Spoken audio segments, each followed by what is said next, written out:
was 18, I went on a date. And we sat down, we started talking. She was like, Bryce, tell me about your family. I was like, well, to start off, my mom is the most amazing woman in the world because she raised me and my 3 older siblings on her own without a man in her life or a college education. She's like, Bryce, that's awesome. What about your dad? You see, my dad died when I was 5. She grabbed my hand, she was like, Bryce, I'm so sorry to hear that. How did he pass?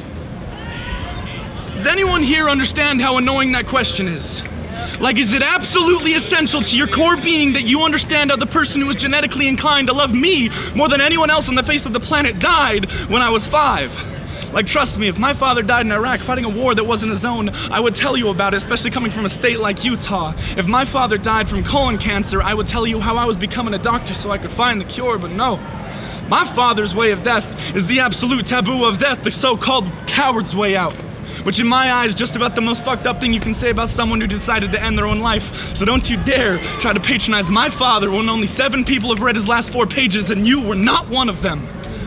But holy shit, I'm actually up here in front of people trying to defend my father's actions. No, you cannot defend suicide. Because suicide is a permanent choice to a temporary problem that in my father's case looked like a 45 and took less than half a second to discharge his consciousness into nothingness. And how am I supposed to tell somebody this? Can I please just lie?